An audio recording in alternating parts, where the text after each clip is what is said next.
When I pulled into the driveway that day, the first thing I noticed were the garbage bags. 5 of them, stuffed full and sitting right on the lawn like the trash had missed pickup day. But then I saw my duffel bag, my record collection, my laptop, and standing behind them, arms folded like a damn statue, was my mom. Beside her stood a man, about 6 feet tall, scruffy gray beard, jeans too clean for someone who belonged in our neighborhood. He looked at me like he'd been expecting this moment for years. "What the hell is this?" I shouted, slamming my car door and stomping toward them. My mom didn't flinch. "You need to leave, Alex. We've talked about this." "We have not talked about this," I barked. "You said I could stay until I got back on my feet. I just started working full-time again." "Things have changed," she cut me off. Then she turned slightly toward the man. "This is your father." I stared at her, then him, then back to her. "My what?" "Your father," she said again, like I was slow. "I wanted to tell you earlier, but it never felt right." I laughed. I had to laugh. "You told me he died. You told me he OD'd in a motel room when I was 5. She looked away. The man, my alleged father, cleared his throat and said, "That's not what happened." "No, I wasn't doing this. I wasn't standing here on a Tuesday afternoon being gaslit in front of my own duffel bag." "Mom, what the hell is going on?" She suddenly looked tired. "I've made mistakes. But this is my house. And I need space. We both do." "You're choosing him, a stranger, over me?" "I'm choosing peace." That was the word she used. Peace. Like I was the chaos. Like the son who picked her up after her car broke down, who worked doubles to help with rent, who gave up college to stay close after her heart surgery. That son was now too loud for her peace. The man stepped forward. "I didn't know you thought I was dead, Alex. I didn't leave you. I swear to God." I stepped back. "Don't talk to me." I felt heat creeping up my neck. My hands were shaking. Not from fear, rage. Pure betrayal, thick in my throat. "I'll go," I said finally. "But I'm not done. You owe me answers." She didn't respond. Just turned and walked back into the house, leaving me standing in the yard with a stranger who claimed to be my father and my life stuffed into garbage bags. I didn't go far. I drove around aimlessly for an hour, my phone buzzing with texts from co-workers asking if I could cover shifts, as if my entire world hadn't just imploded. Eventually, I parked behind a 24-hour diner and just sat there, watching the rain smear down the windshield, wondering how long my own mother had been planning to erase me. I ended up crashing at my friend Jonah's place. He offered me his pull-out couch and a beer. I didn't touch the beer. "You sure that was your dad?" he asked. I shook my head. She said it was. "But that man, I've never seen him in my life." "She used to say he was dead, right?" "Died in a motel," I said quietly. "That's what she told me. Said he was a junkie who couldn't stay clean. I grew up thinking I inherited his screw-up genes." Jonah let out a long breath. "Dude." I nodded, because what else could I do? The next morning, I went back. Not to talk. To dig. The bags were still out front, soaked and sagging. My record sleeves were ruined. The cardboard all puckered and soft. My laptop? Gone. Either stolen or taken inside. I didn't knock. I went around the back, climbed onto the fence like I did when I was 15 and sneaking out to meet girls. My old bedroom window was still unlocked. Inside, everything was neat. Too neat. Like a hotel room staged for a guest. On my desk, the only thing left was a single photo. Me at age 7, missing a front tooth, with Mom crouched beside me holding a cake. No dad in sight. I grabbed the photo. Then I went for her room. Top drawer, nothing. Middle drawer, socks. Bottom drawer, bingo. Letters. A whole stack of old, yellowed envelopes tied in a shoelace. I yanked them out and opened the top one. It was addressed to me. From him. "Alex, I don't know if your mom will let you read this, but I miss you. I think about you every day. I hope someday we'll meet again. Love, Dad." There were 10 more like it. All addressed to me. All unopened. I heard the front door open and bolted, tucking the letters into my hoodie. I made it out the back just as my mom and the man walked inside. I ran like I was 14 again and had just broken a window. Later, in Jonah's kitchen, I spread the letters out like evidence. My hands trembled as I read through them. Each one dated every birthday since I was 6. He'd written me every year. Told me he loved me. That he wanted to be in my life. He hadn't abandoned me. She had cut him out. She hadn't told him I thought he was dead. She'd let me believe it. Lied every time I cried over not having a dad. Lied when I asked what he looked like, what he smelled like, why he didn't want me. I was ready to confront her, but I didn't know how deep the lie really went. Not yet. I didn't sleep that night. I kept thinking about the letters, how carefully he'd written them, how he always ended with, "I hope you're okay. I hope you're happy." He'd been trying. She hadn't just cut him out, she'd erased him. The next morning, I called Aunt Claire, Mom's younger sister. We hadn't spoken in months, but I remembered something she said once at a family barbecue when Mom had gone inside. "Your dad used to sing you lullabies. He had a decent voice, too." At the time, I thought she was just being weird. But now, when I asked if we could talk, her voice hesitated. "About your mom?" "No," I said. "About my dad." There was silence. Then, "Come over." Claire lived 2 towns over. I drove there with the letters zipped into a backpack and a knot in my stomach. She greeted me with a long hug, too long. She knew something I didn't. We sat at her dining table while her husband mowed the lawn outside. She took a breath. I was wondering when this would come up. She told me he died. Said he overdosed when I was a kid. Claire grimaced. "I know." She told all of us to say the same thing. I leaned forward. "Why?" She looked me dead in the eyes. "Because he didn't die, and he didn't leave you." She pushed him out.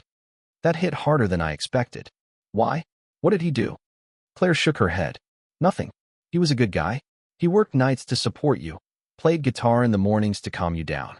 You loved him, Alex." I swallowed hard. "Then why?" "Because he found out about the affair." Silence. "Your mom was seeing someone from work," she continued. "You were just about to turn 6. Your dad found messages on her old flip phone.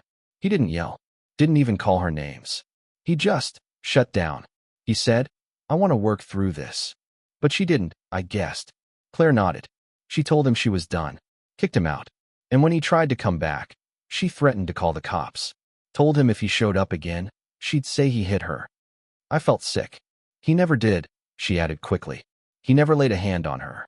He just wanted to see you. He sent gifts, called the house, wrote letters. But she shut it all down." "And you let her?" My voice cracked. "I tried to fight it," she said, tears welling up. "But she told everyone you were too young to understand, that it would just confuse you. I didn't know she told you he was dead, Alex. I swear I didn't." I showed her the letters. She wept, held them like they were pieces of a life that never got to happen. Then she told me one more thing. That man she cheated with? He's still around. Off and on. I think he might have been back recently. Something clicked in my head. The man from the yard. The one Mom introduced as my father. "What's his name?" I asked. Claire hesitated. "Daniel." My real father's name was Mark. I felt a chill crawl down my spine. She hadn't just lied. She hadn't just erased my dad. She'd replaced him. I drove straight back to my mom's place. Not to yell. Not even to argue. I needed to see him. The man she claimed was my father, Daniel. The same name Claire had given me. The same man she cheated with nearly 2 decades ago. The car wasn't in the driveway, but the lights were on. I parked across the street and waited. About an hour later, he pulled up. I watched him get out of the car and carry a takeout bag to the front door like he'd always belonged there. I gave it 10 minutes, then rang the bell. Mom answered in leggings and a hoodie, barefoot, like it was just a regular night in. She froze when she saw me. "I want to talk to him," I said calmly. Her jaw clenched. "Alex, not with you. Just him." She didn't move. "If you don't let me talk to him, I'll call the cops and tell them you threw my things out illegally and let a stranger steal my laptop." That got her attention. A moment later, he appeared behind her, still holding a takeout box. "It's okay," he said gently. "Let me talk to him." She stepped aside. We sat on the back patio. He offered me food. I declined. "Your name's Daniel, right?" I asked. He blinked. "Yeah. You're not my father." He looked down, sighed, then nodded once. "No, I'm not." "So why lie?" He leaned back. "It wasn't my idea. Then why go along with it?" He looked me in the eye. "Because I've been in and out of your mom's life for 20 years. I loved her. I still love her. And when she said she wanted a clean slate, I thought maybe this was it. I didn't know she'd told you your dad was dead, Alex. I didn't." "You knew about me," I said. "You knew I existed. You never tried to reach out?" "I didn't think it was my place," he said. "I thought, maybe you'd hate me. Maybe it'd ruin everything." I stared at him. "She told me you were my father. Do you know what that does to someone? I've spent 25 years thinking my dad died from an overdose in a hotel. Now I find out not only is he alive, But he was pushed out, replaced by you, and I'm the only one who didn't know? Daniel looked sick. I'm sorry. I really am. I should have said something. But by the time I got back in her life, it was too late. I stood up. No, it wasn't. You just didn't want to ruin your shot with her. He didn't deny it. That night, I went back to Jonas and sent a message to the return address from one of the letters. Mark Delaney, P.O. Box 102, Cedar Heights. It was short. Just one line. I know the truth. Can we talk? I didn't expect a reply so soon. The next morning, there was an email in my inbox. Subject: You have no idea how long I've waited for this. He wanted to meet. We agreed to meet at a diner halfway between our towns. I arrived early, nervous as hell. Every man who walked in made my heart race. Then I saw him. Tall, salt and pepper beard, denim jacket, cautious eyes. He looked like me. Or I looked like him. He sat down slowly, like he didn't want to scare me off. Hi, Alex. I couldn't speak. I've written you every year. I didn't even know if you were getting them. I wasn't, I whispered. He nodded, eyes wet. She really told you I was dead? She made me grieve you, I said, voice shaking. She let me cry for a man who was still breathing. Mark nodded slowly, painfully. She told me if I ever tried to contact you again, she'd file for a restraining order. Said she'd make sure you hated me. I don't, I said. We sat in silence for a while. A father and son, meeting again in the wreckage of a lie that lasted almost my entire life. But I had one more question. Why didn't you fight harder? His face crumpled. I did, but I didn't want you caught in the middle of a war. I thought maybe, someday, you'd come looking. I just never thought she'd go this far. I didn't go home after the diner. I drove past it, then kept driving. For 2 hours, I let the road blur until I had to pull over and breathe. He was real. He was alive. And I'd been robbed of him for 20 years. I called Jonah, told him everything. He listened quietly, then said, Dude, what are you going to do now? I need proof. Something that can't be denied. I remembered the attic. I hadn't been up there since I was a kid, but I knew Mom never touched it. It was full of boxes from our old apartment, random junk, forgotten memories. If there was anything left behind from when Mark lived with us, it would be there. I waited until Mom was at work the next day. Her schedule hadn't changed in years, still the early shift at the clinic. I climbed through the window again like I was 16, found the attic key behind the laundry room pipe, same spot as always, and made my way up. It smelled like dust and insulation. The air was heavy, like it hadn't been moved in decades. I found old toys, holiday decorations, a bin of VHS tapes labeled Alex 2001 to 2005. I didn't have a player, but I took them anyway. Then I saw a taped-up shoebox labeled Guitar Stuff, M, in Sharpie. I opened it and nearly dropped it. Inside, a pocket recorder, the kind with mini cassettes. Beneath it, 3 tapes, all labeled June. I took the recorder, popped in the first tape, and hit play. At first, just static. Then a voice. You don't get to walk away clean, Mark. I swear to God, if you try to see him again. It was her. My mother. Another voice, lower, calmer. I just want to talk to my son. I'm not here to fight. No, you lost that right. You think you can cheat on me with some dumb waitress, and then come crawling back? Mark, you're the one who cheated.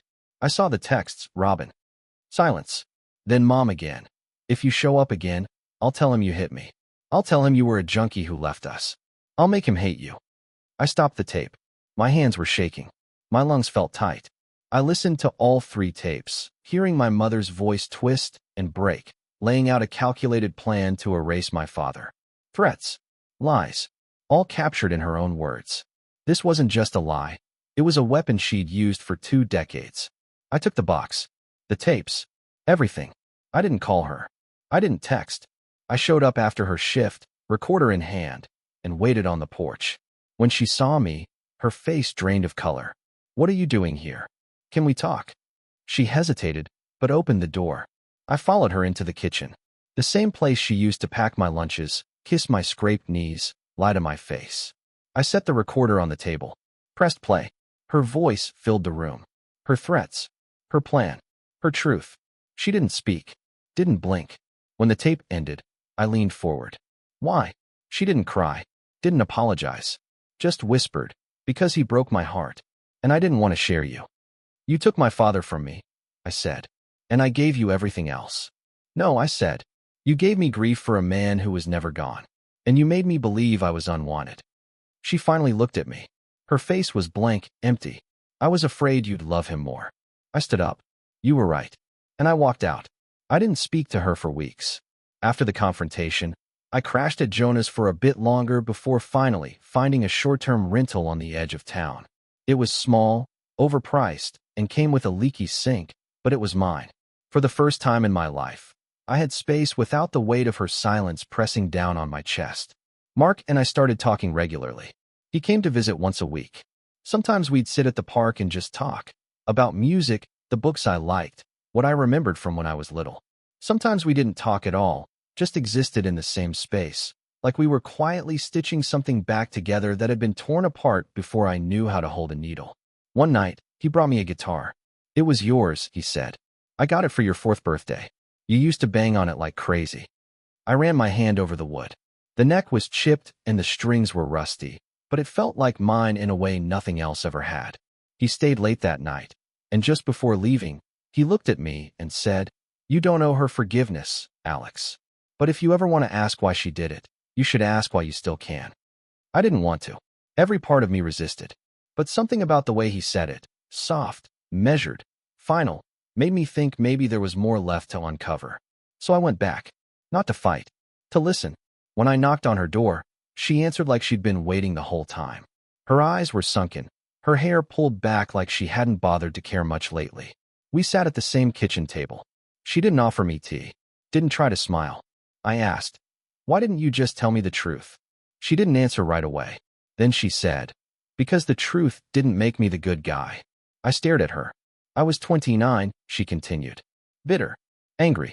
He was kind and patient, and I hated how calm he stayed when I wasn't. I needed drama, excitement. So I sabotaged it. And when he finally gave up and left, I panicked. I thought he'd come back and take you. That you'd see how much better he was. So I erased him. I waited. Let the silence fill the space between us. "You let me believe he died?" I said. "I did," she whispered. "Because that was easier than telling you I destroyed everything." The weight of her words settled into my bones. "I listened to that tape 100 times, I said. "Not to hurt you, to understand you. And all I heard was someone who'd rather bury the past than take responsibility for it." She nodded slowly. "I don't expect you to forgive me." "I won't," I said. "But I'm not here to hate you either." That surprised her. I stood. "I'm leaving town." She blinked. "What?" "Mark and I are going to drive across the state. He wants to show me where he grew up. I want to see where I came from." Tears filled her eyes. "And me?" I shook my head. "You'll be okay. You always were." She cried when I left. I didn't feel joy or satisfaction, just emptiness. The kind that comes when something finally settles into place. Back home, I packed lightly. Just a bag, the guitar, and the tapes. Mark picked me up the next morning. As we pulled out of the driveway, I didn't look back. But as we passed the edge of town, he asked me, "Do you feel better now?" I thought about it, then said, "No, but I feel clearer." And that was something. 3 months passed. Mark and I drove nearly 800 miles together, staying in cheap motels, taking side roads through towns he hadn't seen in decades. He showed me the high school where he first played guitar on stage, the diner where he met my mom, the hospital where I was born. We talked about everything, our pasts, our futures, the gap between us we were slowly closing, one honest conversation at a time. But even with the peace, there was something I couldn't shake. A question that lingered in the quiet moments. Why now? Why had she decided to bring Daniel back? Why kick me out so suddenly? She could have lied to me forever. Why didn't she? I didn't get my answer until the letter came. We were staying in a cabin just outside Waverly when I got the call from Jonah. "Hey man, you got a letter here. Handwritten. No return address." "From who?" "No clue. You want me to open it?" I hesitated. "Yeah, go ahead." I could hear the tear of the envelope. Then silence. "Jonah." "Dude, it's from Daniel." That stopped me cold. "Read it," I said. He did. "Alex, I'm writing this because I don't think your mother ever will. She didn't bring me back because she wanted to. She brought me back because she was afraid of dying. She's sick. Real sick. She didn't want you to find out that way. Didn't want pity. Didn't want you to be trapped with her at the end. So she pushed you out, hoping it would hurt enough to keep you away. That doesn't make it right. I'm not defending her. I just thought you deserved the truth. She asked me to pretend to be your father because she thought it would give her one last chance to fix the story. But when you showed up, she knew it was over. I'm sorry I went along with it. I should have told you everything from the start. Daniel, I didn't know what to feel. Anger, guilt, confusion. All of it churned together like a storm I couldn't name. That night, I sat with Mark by the fire and told him everything. He didn't say much, just placed a hand on my shoulder and said, "That was never your burden to carry." I didn't rush back to see her, not out of revenge. I just didn't know how. Weeks passed. Then one afternoon, I found myself back in town. The house looked smaller somehow, the lawn less green. She answered the door in a scarf, her skin pale and thin. The sight of me made her cry without a sound. I didn't stay long. We didn't hug. We didn't rehash it all. But I sat with her for an hour, and for once, we talked without lies. She told me she was tired, that she wasn't scared of dying, just of what I'd remember her as.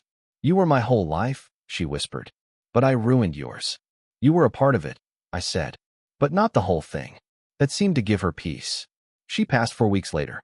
Mark came to the funeral. Jonah too. Aunt Claire sat beside me, clutching my hand during the service. Afterward, I stood at the edge of her grave and placed one of the tapes on the dirt.